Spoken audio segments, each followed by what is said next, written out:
Hi, I'm Peter Reinhardt, and welcome to the Johnson & Wales International Symposium on Bread. I'm coming to you from the Hance Auditorium in Charlotte, North Carolina, where we've held the last 4 bread symposiums, and as you can see, there's nobody here but me.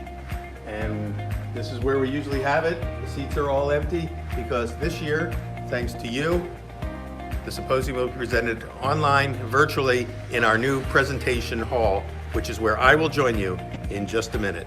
Thank you, and thanks for being part of our new virtual Johnson & Wales International Symposium on Bread, presented by Puratos.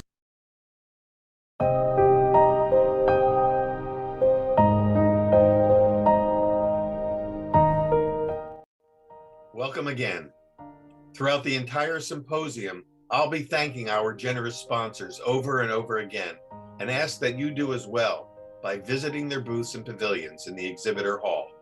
There you will see lots of bonus content, and you can also make appointments to meet with the folks from these companies that serve our baking community so well. Our presenting sponsor is Puratos, who has partnered with us from the very beginning for all of our symposiums, and it is their support that helped us get this one-of-a-kind gathering of thought leaders off the ground. Please also visit our fabulous flour and milling sponsors, Ardent Mills, Lindley Mills, and Central Milling. Thank you also to our equipment sponsors, the WP Bakery Group and Allied Bakery and Food Service Equipment. And thank you also to our specialty food product companies, Probiotine, Fire Within, Big Green Egg, and Mock Mill.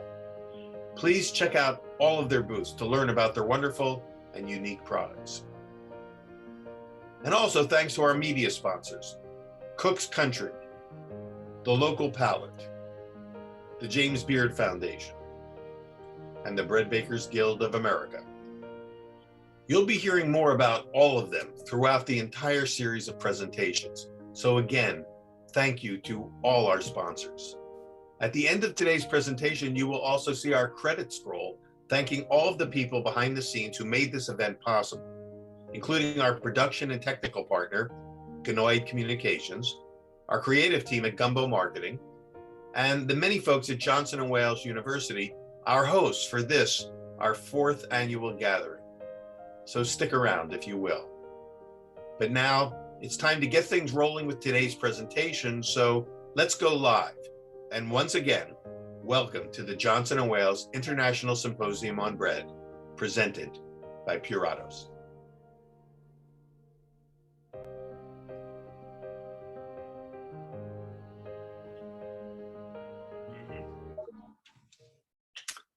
Hello, and welcome back.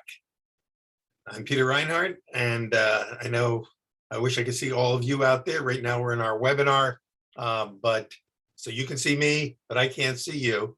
And in a few minutes, we're going to welcome our guests for today, Ken Weeks and Bruce Gingrich. But before we do, I want to make a couple announcements, and then we're going to watch a video. So first of all, a reminder that if you haven't yet signed all the guest books in the sponsors' booths, please do so that you can be eligible for the super spin in a couple of weeks, where we give away another beautiful bread knife from Zwilling Hinkles. And we'll put that aside and hold on to it and mail it to whoever wins that spin.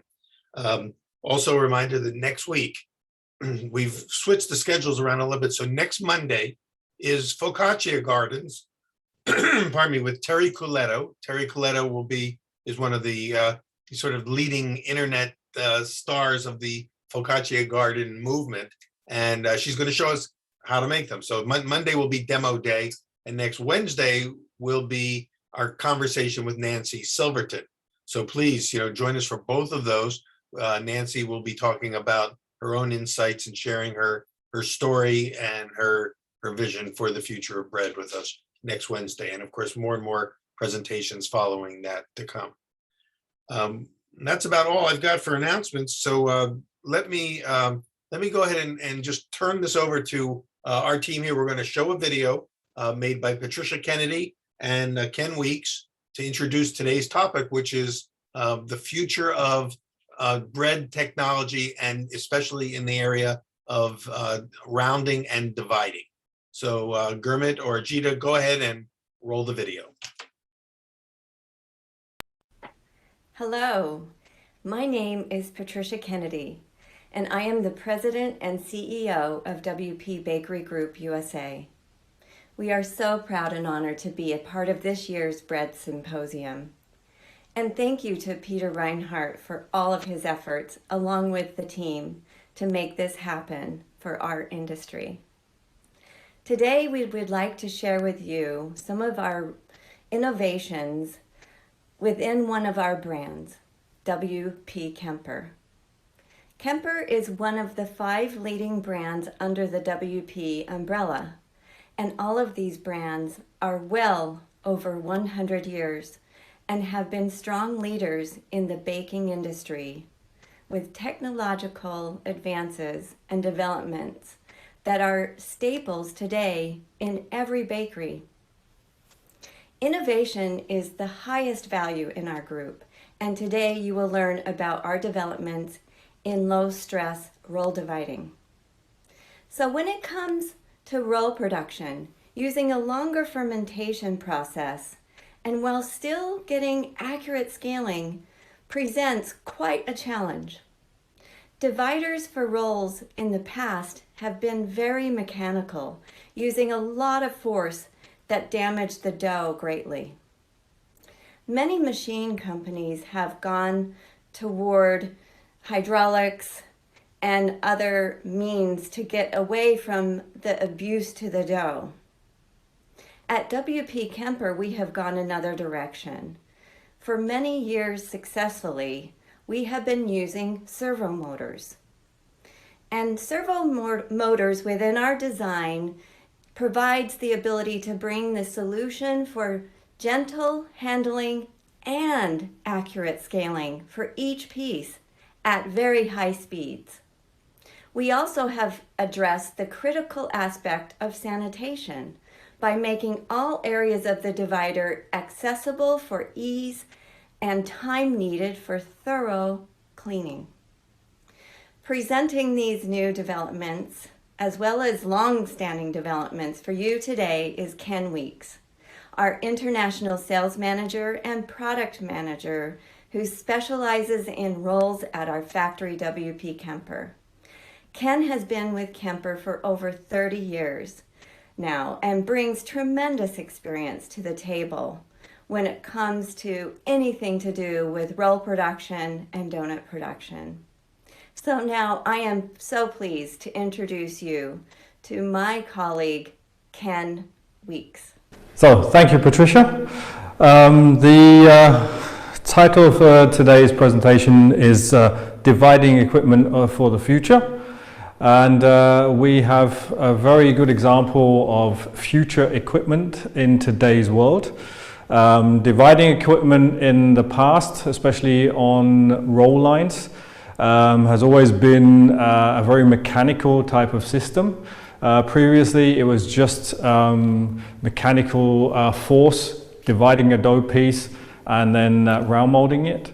Then some other manufacturers went on to using hydraulic dividers with hydraulic rams, so you could get a little bit more control over things. But we at Kemper have gone a different way, and it's been for many, many years now, where we've gone onto servo drives, making cleaning easier for the operator and for making dividing more accurate. So I will present you the Softstar Ct, CTI, the next generation of equipment that is available at the moment.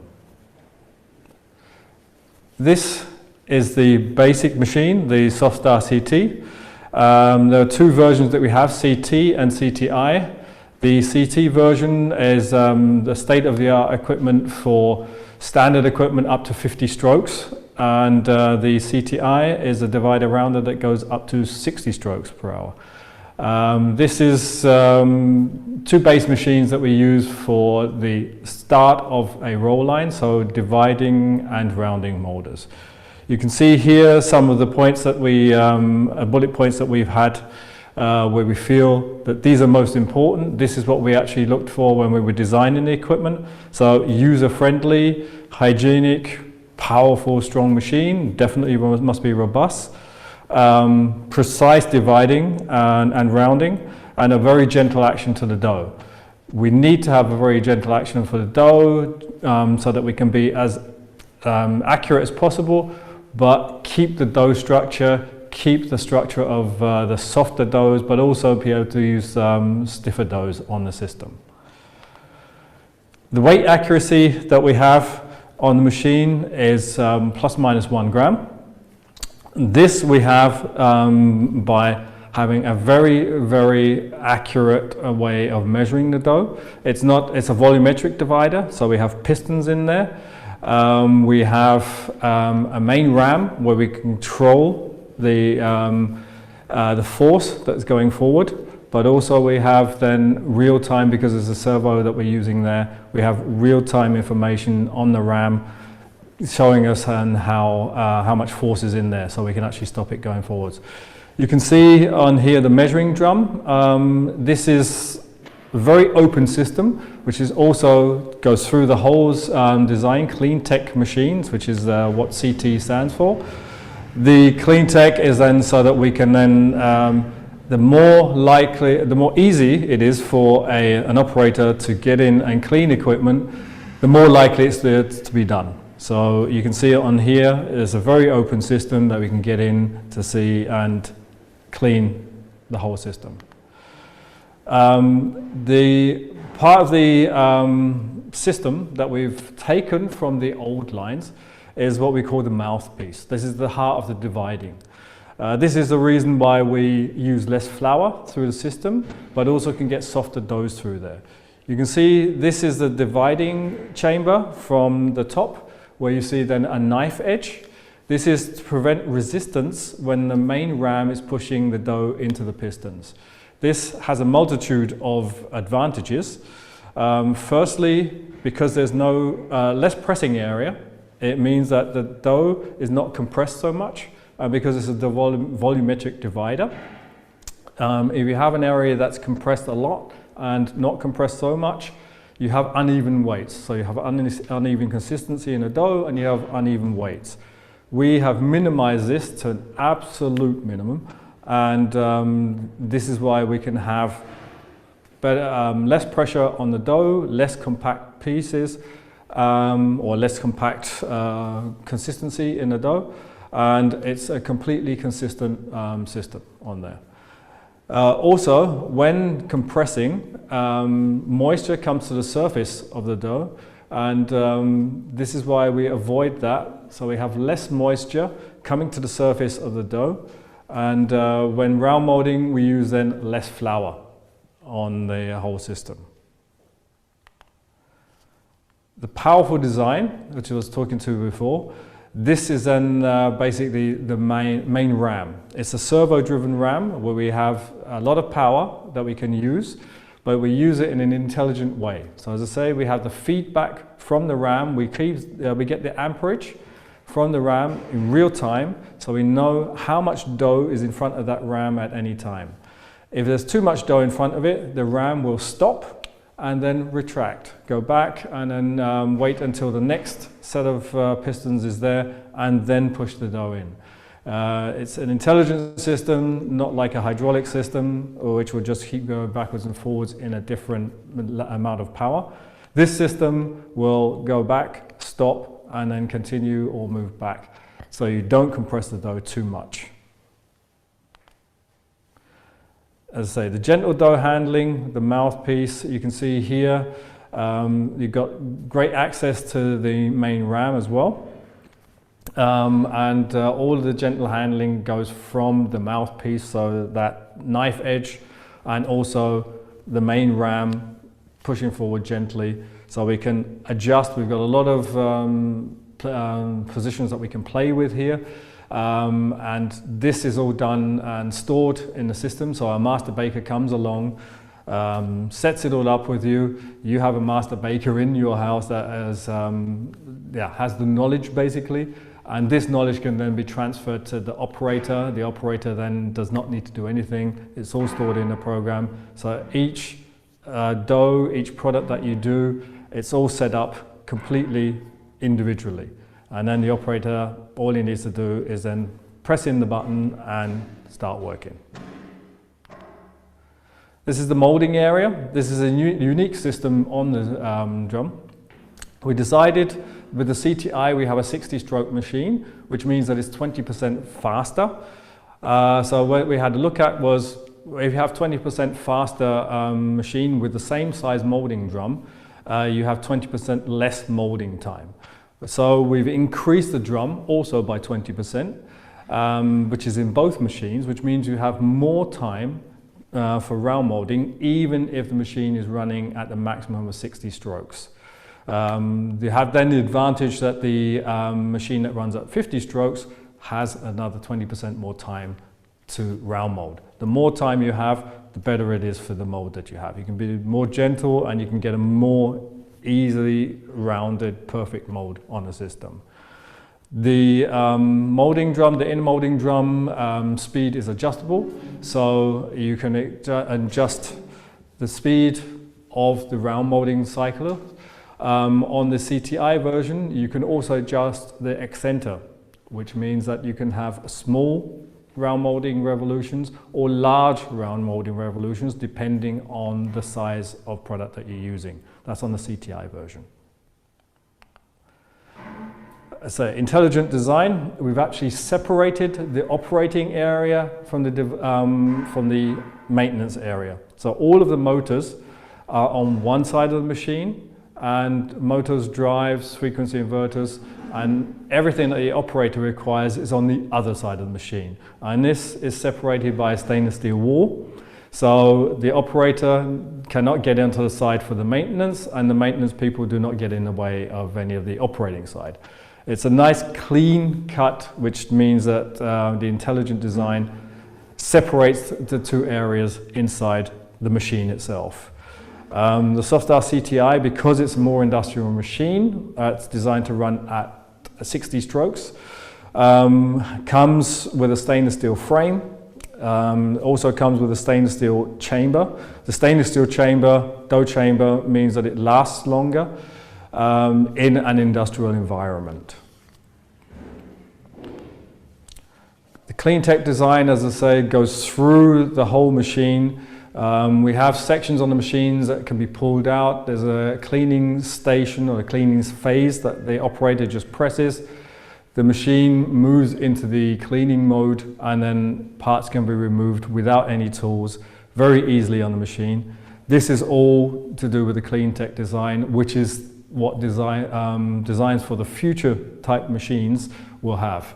Every machine in the future needs to be clean, easily cleanable, because regulations are getting more strict in every country in the world, and you need to be able to prove that you can clean a machine quite easily, and you can do it quite quickly as well. User-friendly. Now this is the ENUS design that we have here. So it's basically looking at like with your telephones, with the iPhones or whatever you may have. They are more intuitive designs. You don't get an operating manual with them anymore. Naturally you get an operating manual with this type of machine, but we're making it more intuitive, that the operator can see, okay, if I want to go into that section, change the molding drum, I press the icon for the molding drum, and then I can adjust sections there. So the whole design is then made by Kemper.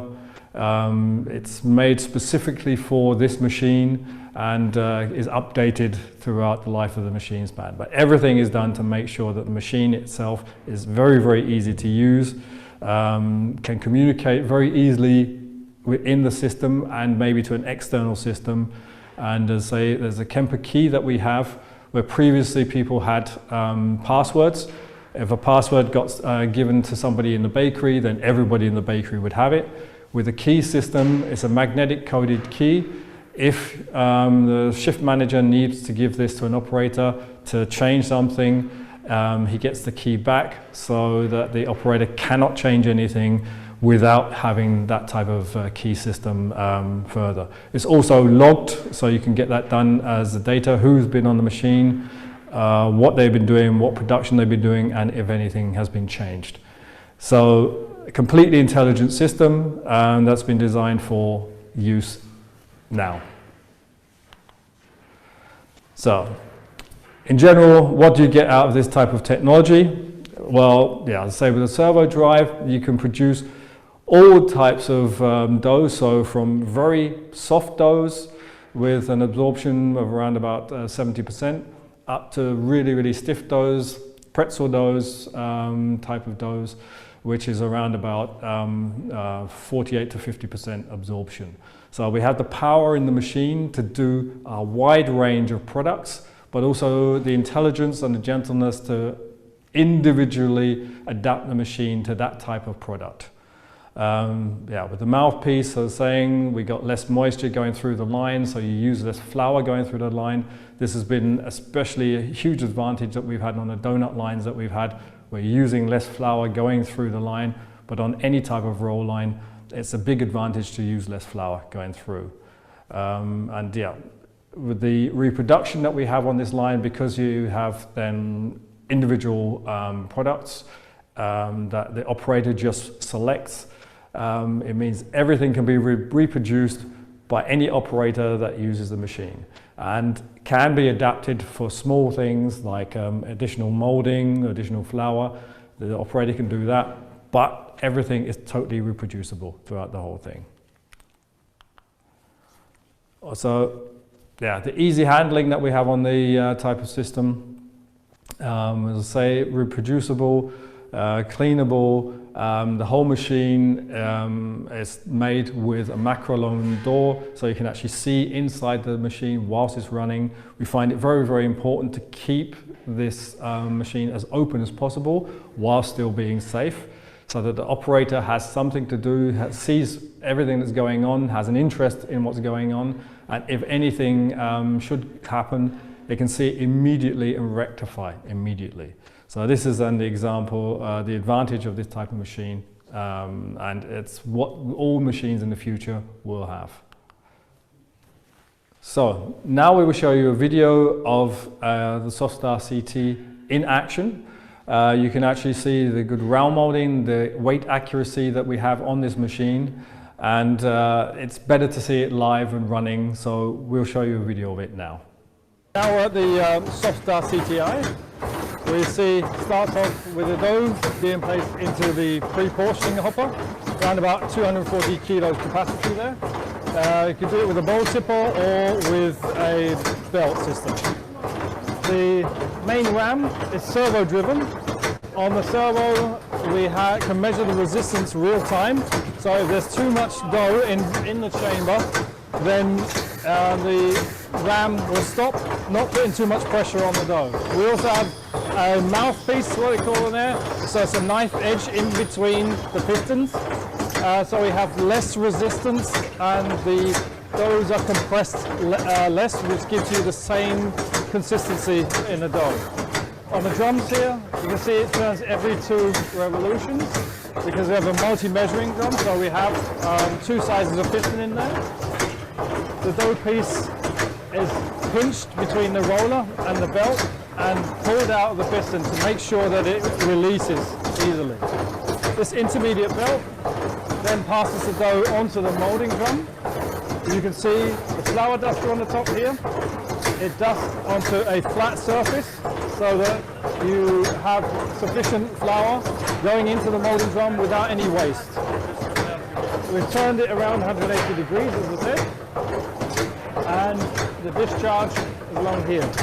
So with the molding drum, the infinitely adjustable molding revolutions, you can also adjust the center from product to product, having large revolutions or small revolutions. Coming out to the discharge here, Harry will show you the weight accuracy. Yeah, the product, the hamburger what we're producing should be have 64 grams. 64, 64, 65, 64, 64, 64. Okay, and with the weight accuracy, you can see we're around about plus minus 1 gram. With our competitors, it's normally more. With the savings that you have alone, just for 2 grams more accurate weight, which means that you're close to the target weight that you need to get. With 2 grams on 36,000 pieces per hour, you earn about 74 kilos per hour. You have savings on there. And then you divide that up into what you would save per year. It's around about, with a 20-hour a day, 300 days a year, you're looking at around about 500 tons saving a year. So that was the video of the machine. You can actually see it running extremely well, extremely good molded dough pieces on there.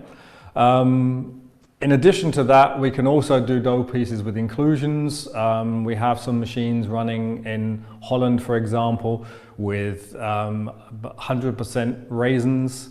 So it means the same amount of raisins as flour. You have chocolate inserts, you have anything that you want in there. The machine is so gentle that it's able to do soft inclusions without actually destroying them, cutting them or whatever. So you have whole pieces of raisins or chocolate chips going through there. Also, because of the, you don't have so much energy going into the product as you would with, for example, with an extruding machine. It does not increase the temperature so much, and means that with chocolate chips that would be very disastrous, because then they start to melt and things like that. So the machine is designed for a wide range of products, not just what you've seen there. And yeah, we'd be happy to show you it at any time where we come to Kemper, and you can test the machine if you like. Thank you for your attention, and now I'll pass you back to Patricia. Thank you so much, Ken, and thank all of you for joining us and taking interest in looking toward the future and keeping well informed of new developments. I've learned that innovation is the most important activity in any business, and in these times, things are moving incredibly fast, so it is more important than ever to be informed. Having technology like this truly provides solutions to one of the biggest challenges in roll production, and that is gentle dough handling and accuracy in scaling, along with everyday same quality. We wish all of you a successful and informative bread symposium, and thank you again for your time.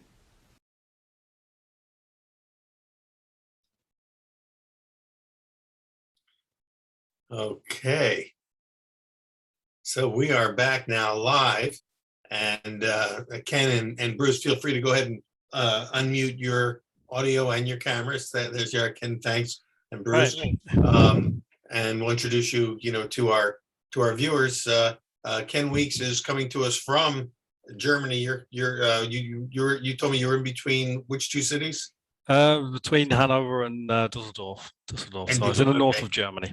And you're the sales manager for WP Kemper in Germany and Europe, or? Oh, I have a wide range of countries that I actually deal with, starting from Australia, Japan, going through to Spain, Greece, and then the US and the UK markets as well. So you're covering a lot of territory. And, yeah. And I suppose with territory you don't cover, Bruce Gingrich, who's coming to us from British Columbia, right? You're up near Vancouver today. You're the VP of Sales for WP Kemper USA, correct? Correct. Yes. So those of us who are watching from the States, if we have any follow-up, these are the guys that can answer a lot of your questions. And I have a lot of questions, and while I'm asking mine, I'll encourage anybody who's watching to please use the Q&A button to go ahead and type in your questions, and I'll feed them to the guys while we have with the time left. And I want to mention to everybody who's watching today that because of the time zones, and because Patricia was called to be on a flight today during this live session, we're not going to have the after party, the VIP after party that we usually have. We're just going to have one session today, and when it ends, it will end. So we're not going to carry over. Normally in the VIP session, we do a more informal kind of Zoom meetings format where people can talk to each other, but we will not be doing that today. So let's get all of our questions in we've got another 30 minutes or so to be able to cover as much ground as you'd like to cover. And I know I'd like to cover some ground. So, so let me get the ball rolling while we're waiting for questions to come in. First of all, one of the things that we talk a lot about here in the symposium is this notion of going from craft baking to large scale baking. We just call it from craft to scale.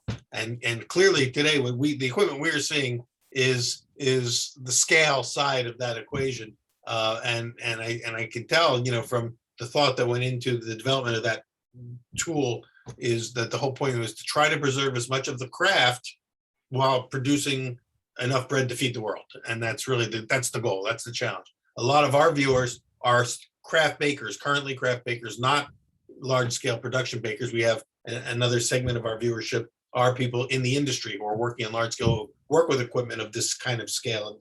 But many of our viewers may have never seen this kind of operation, this caliber of equipment and scale of equipment, and being able to see that the rolls and rolls of rolls, coming out, rolling out of the line, and so they may not understand the challenges and dynamics of what it takes to accurately divide dough. And that's really been the question. So I'm going to go back. I want to step back and first talk about where we've come from. If you guys could kind of explain it, because that in the video, the information is coming at us pretty fast. And unless you know sort of the language and what to look for, we'd probably have to watch it a few times to get all the nuances of everything that you gave us. So I want to go back and amplify on a couple of things. So one, where do we come from? When I had my bakery 30 years ago, I had a dough divider, and the dough would go down into the big funnel, the chute, and get sucked into some kind of chambers. What were the problems with that system? It basically pulled dough in. Can you describe how it used to work and how what you're doing now works? Yeah, what we still have a gravity-fed system, but in the old days, it was quite aggressive to the dough. So it used force, it used a vacuum to basically pull the dough into an area. And you start doing that, you don't actually change the structure of the dough, but you start opening up areas. So you get moisture, so you get pieces sticking in the funnel, you get pieces sticking everywhere, and then you need to use flour, which maybe can change the taste or the texture of the product. So what we did is actually everything is gravity fed. You don't have as much stress on the dough. There's oiling systems that you can use, but as little as possible. So anything that we used to assist the machine, we use as little as possible. And basically, as you were saying, there's a lot of craft bakers out there, but this is actually where we look to find how to actually do baking. You have to have a look at how somebody would manually do this, and with as many bakers in Germany that still do it by hand. The round molding that we do in the molding jump, it's all based on what you would do in a craft bakery. So basically creating equipment that can replicate what hand shaping would do and hand dividing would do. Well, the best equipment that we actually do is in conjunction with customers who come to us, and then they show us how they do that, or we go into a bakery and have a look at how a baker actually really does it with his hands. Unfortunately, we can't make a machine that is as good as a baker's hands, but we can get the next best thing where we just mimic what is happening, the process that it's going through. And that's obviously the goal. So in the past, what would and I know, like you said, with my divider, I would have to stop, a few times during a production run and stop, and maybe have to dig in and clear out some stuff that clogged it up or this or that. First, you mentioned something about you talked about the accuracy, and that's obviously one of the goals is the more accurate piece, so that you're not, you can guarantee the customers are getting the right size product. How in the past, what were the sort of tolerances and of error? Because you were like 1 gram on either side. What would have been previous to this? Well, there's really good competitor machines can do it maybe plus minus 3 grams, but in the old days, and I've been in the business for a little while, so I know about the older machines that we had. You could get around about 10 grams difference in a plaza, and there are bakeries, and I know in the UK and other countries around the world, where a baker can actually go to jail for putting the wrong sizes in. So people used to overscale to do that, and so they would basically give away a lot of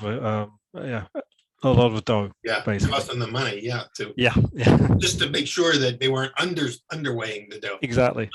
So in my old machine, the dough would get sucked down, and then it goes into kind of a chamber. It was measured by volume, not by weight. Correct.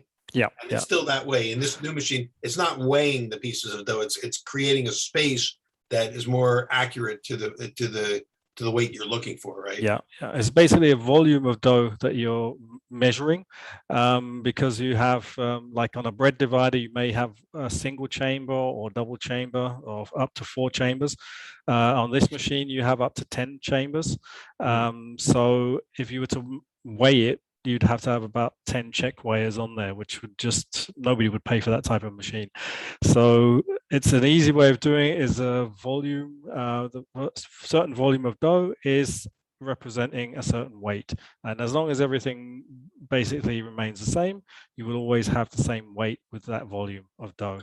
And I'm sure that as in the past, you spend a lot of time at the beginning doing your setup, making the settings so that you know what size and volume of dough you need to hit the weights that you're looking for. So you run a few pieces through as a test run until you dial that in.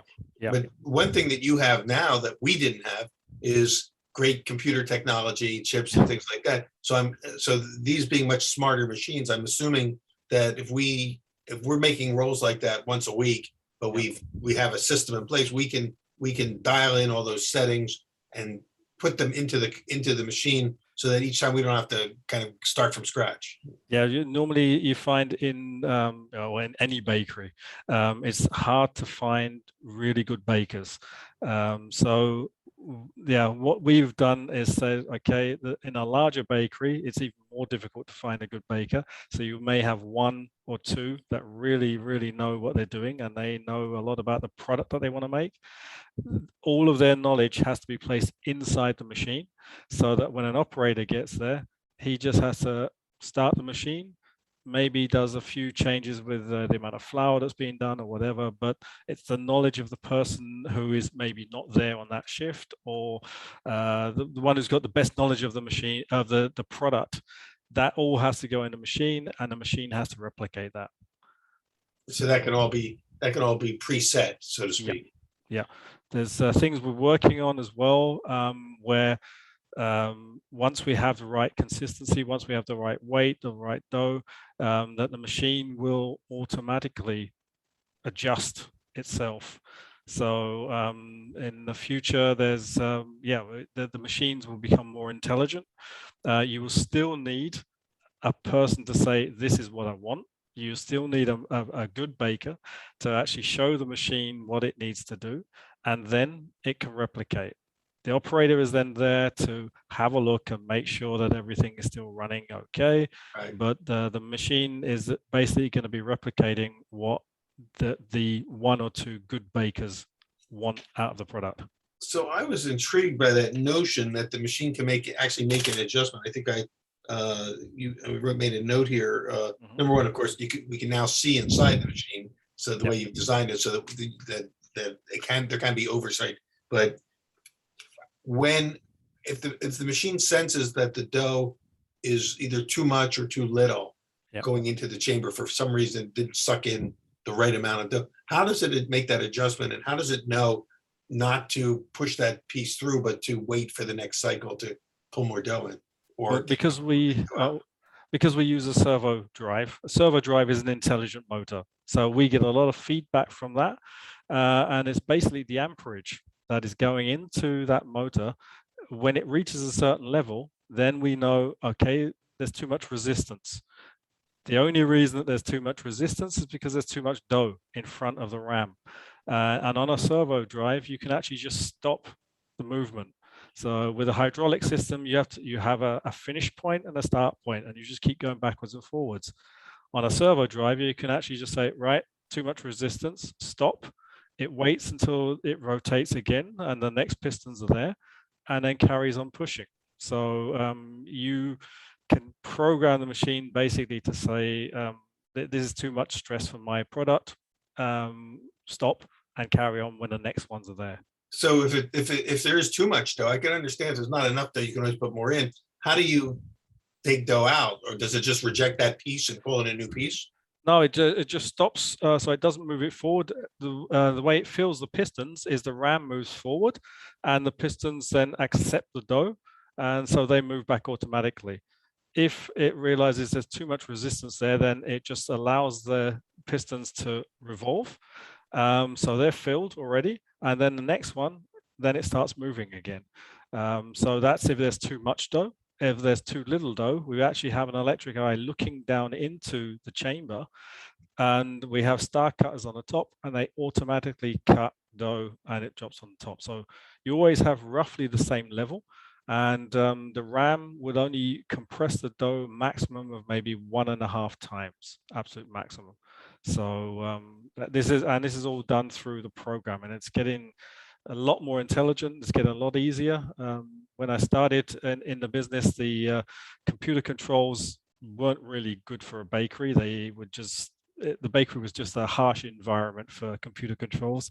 Nowadays, there's absolutely no problem whatsoever, and they're getting much more intelligent. We saw earlier in the presentation that Patricia brought us and Christian from on the mixing side of things, that the mixers are also becoming smart machines, and they can think as well and take a lot of the guesswork out of mixing, which is what you're doing. You're applying that same level of technology to the dividing side now, the molding side. Yeah, we're doing it piece for piece. So now the mixing side has it. You have silo systems that are relatively intelligent.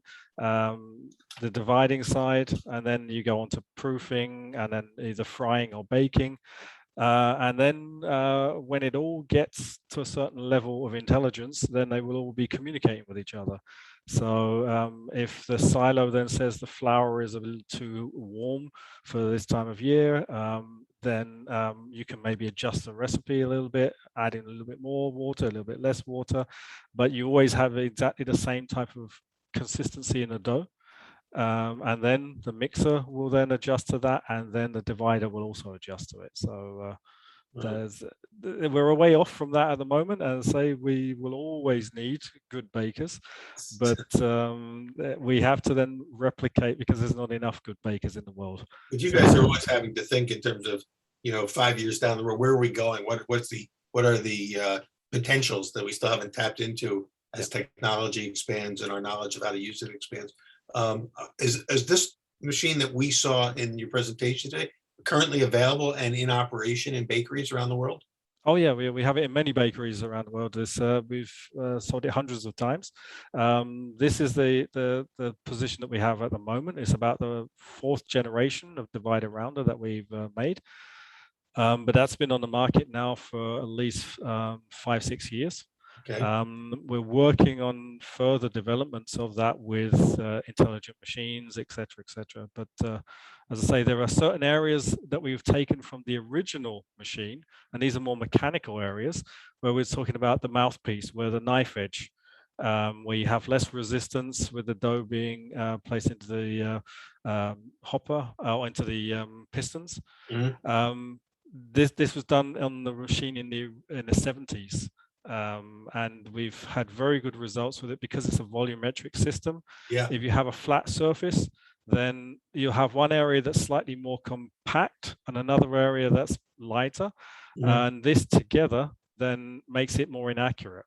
And as we've been doing that from the 70s, and we found that the machine was very accurate, the mechanical side, we said, well, there's no point in changing it. It works, and it works well. Don't change it. So there are parts of the design that are from the 70s. They're still solid gold, yeah. Yeah. Well, Bruce, let me ask you this from the, since a lot of the attendees of the symposium are based in the United States and Canada, what kind of feedback are you getting from your customers that are using this equipment or in the process, and what does it take for a bakery? And clearly it has to be a bakery of scale to be able to afford a piece like this, but to make the transition from the old technology to the new. Well, I think a lot of them are using, some form of technology that either is getting too old that it needs to be replaced, or it's, let's say, antiquated in some way, or they're looking to take on new business. Many times, labor is a big concern. They can, utilize labor in another area of the bakery.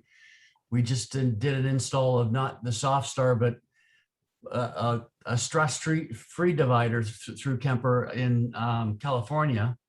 And it was just a matter of them having to be able to do, round products and square products. It wasn't a lot of different products, but we have a solution that will allow you to do, typically you have a divider rounder, or you have something that makes a strip and cuts it in like a sheeting line. Mm-hmm. Whereas we've got the advantage with Kemper that they've come up with something that marries the two together, and in certain customers, it allows them to have a much wider product range without having two different lines. So, they're constantly as a factory thinking about what are the products customers are wanting to produce and where's the business going. And then, that's where we just have the ability to, invent that next machine that's going to satisfy a need. How competitive is the bakery world, the baking equipment world? I mean, there are a number of companies that are fairly large that are fighting for those spots in the bakeries and for those customers. What are you up against when you're trying to sell any of the equipment that your company WP Kemper makes? And by the way, for you all know, WP has been a wonderful sponsor for us this year, and they're bringing us this presentation today, as part of their sponsorship. So we're happy to sort of promote it to all of you. But I'm curious, from sort of behind the curtain, what's the competition coming up with? Because they're fighting for the same spots. Yeah, I think one of the things where we're at a little bit of an advantage is most of the competitors are going to either be into bread or roll dividing or mixing or ovens. Whereas because we've got the entire WP group, we can go to a customer and talk to them about, where's your business going and what are your needs? And we can help you with your business overall versus saying, I'm going to sell you a bread divider, or I'm going to sell you a roll divider. We can talk to you about, turnkey solutions, if you will. Yeah, like a full system. The whole thing, and leave it to the industrial guys to put together the entire package. So we kind of try to present ourselves as think process, and how can we help you grow your business, and how can we help you be more profitable, and where can we give you the best ROI? Where are the trouble spots in your bakery? Is it labor? Is it waste? Is it, whatever it may be? There's many different areas, and we then pinpoint on that area.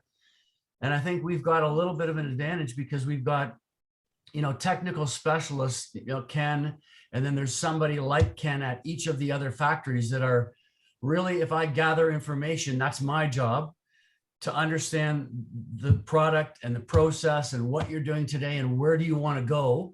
Mm-hmm. And then I leave it to the experts in Germany to come up with a right solution. We don't sell cookie cutter. It's not like we sell an iPhone. We sell a solution that's customized to the specific product mix that you're trying to produce. Yeah.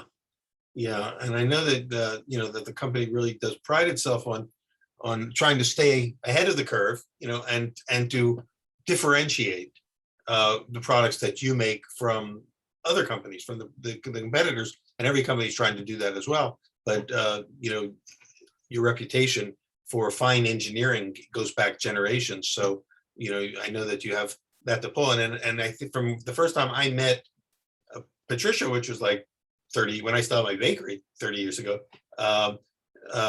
you know, the company has grown because you've acquired you've added to the what would you call it, the family, the W.P. Kemper family of, you know, of products that you produce, and to create, I think what you're describing is whole systems that could solve problems.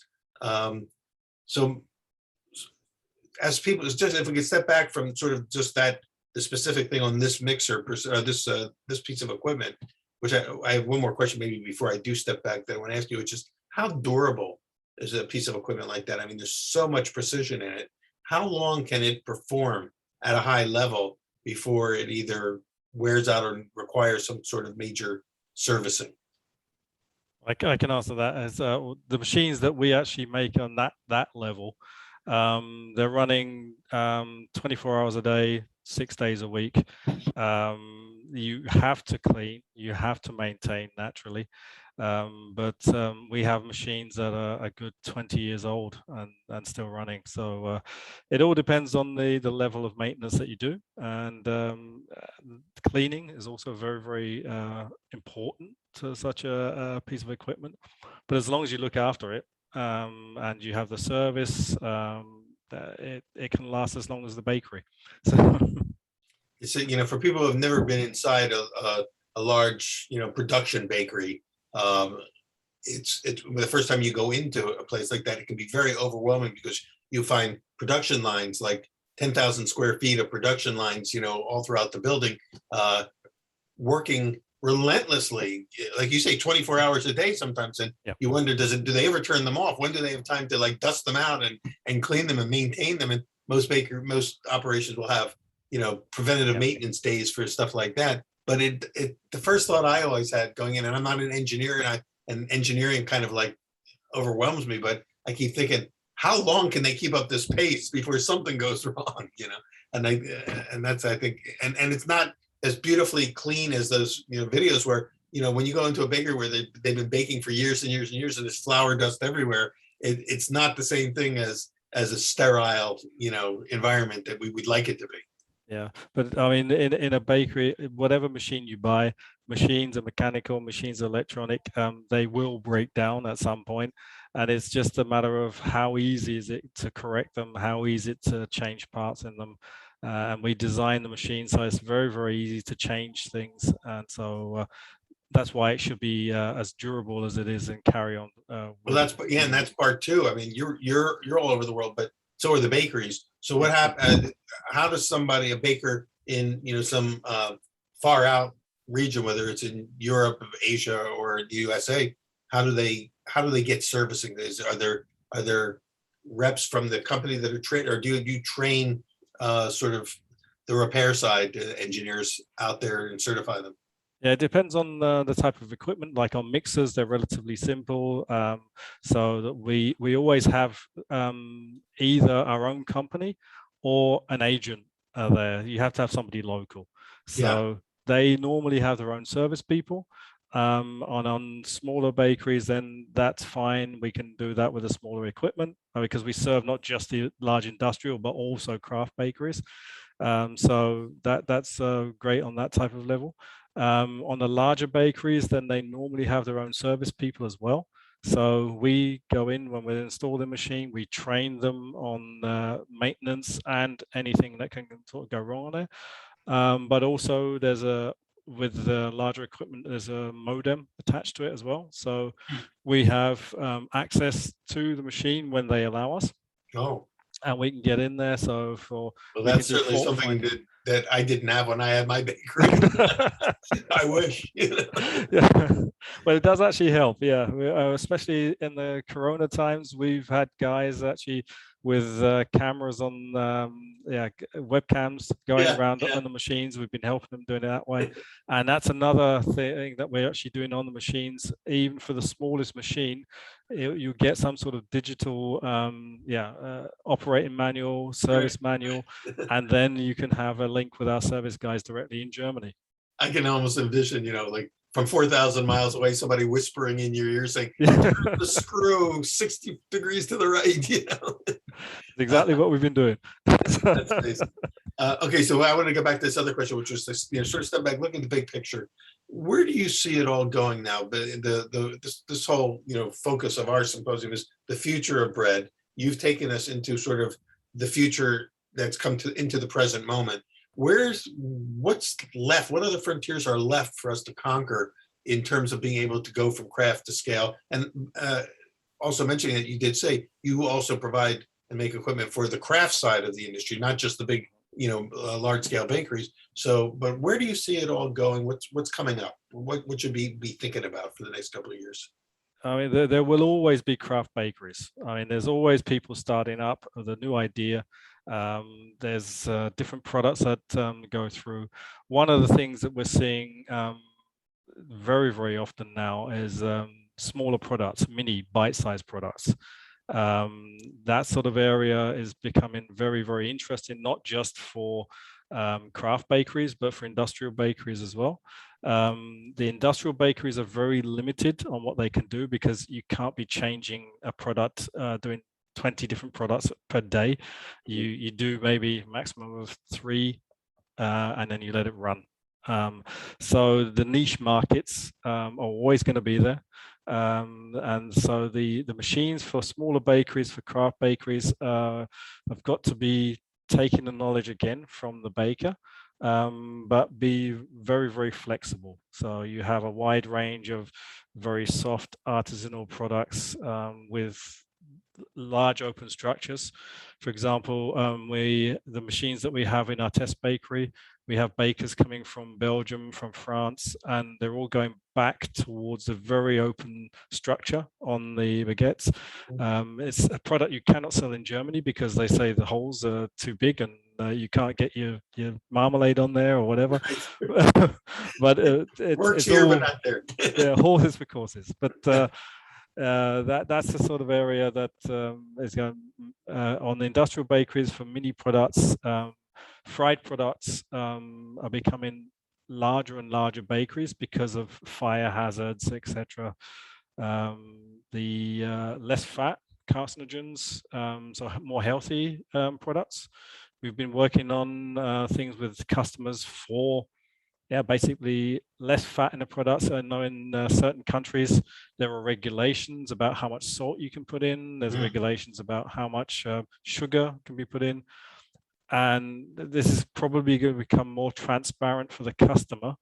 The more transparent it is, the more you have to work on it. And we've done things with Paratus as well, where we've worked with them together in certain areas, and they see as well that you've got to have green labels, you've got to have clean labels, and that's the areas that's going to be very important in the future.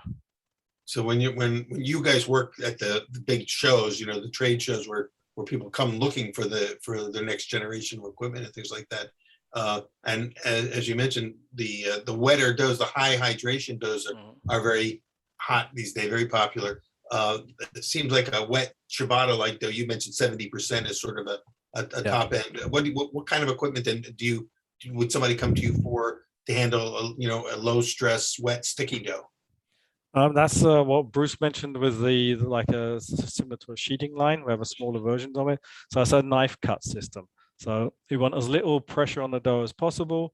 Just flatten it out, cut it with knives, and then get it onto a tray and get it baked off.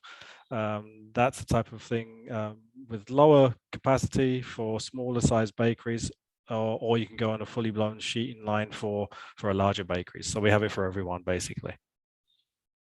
Okay, great. So basically, people come to you and say, "This is what I need.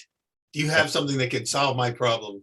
And if you don't have it, then you figure out how to make it. Is that what I'm hearing? More or less, we can do that. Yeah.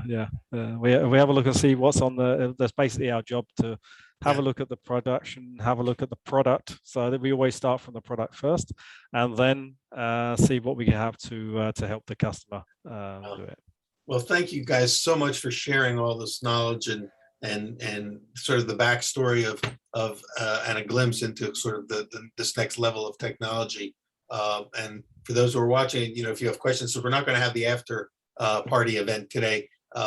We do have for the duration of the symposium till the end of the year, the sponsorship booths are going to be open and active, and the sponsors are checking them regularly. So you can go to the booths and write in the guest books there or leave questions for them. There's contact information followed by, I assume, if anybody has questions very specific to their needs, they can just write to you via either there or through the website. Is that correct?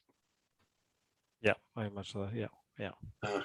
All right, Ken. Well, I know it's late in Germany right now. I'll let you get some rest. And Bruce, it's still early for you, but we're only halfway through the day here. Yeah, but thanks you for kind of spreading the world out for us today. I'm caught in the middle between the two of you, and and I'm getting ready to go to a dinner meeting, so I'm going to pull out myself. And a reminder to all of you, no after party today. So we will see you on Monday with Terry Coletto on focaccia gardens. You guys might want to come to that. You're welcome to join us. You want to see this sort of the new Instagram sensation is making focaccia, decorative focaccias. So that's a kind of a trend. There's inevitably somebody's going to come and ask you for equipment that will help them mass produce focaccia gardens. So be on the lookout for that. And then next Wednesday, Nancy Silverton will be joining us for a far-reaching conversation on like her vision of the past, present, and future of bread as she sees it. So guys, thank you once again. Thank you to WP Kemper for your support of the symposium and providing us all this great content as well. And guys, have a great evening. You all have a great evening as well. And we'll see you at the next symposium. Thanks much. Okay, thanks Bye. a lot. Yeah.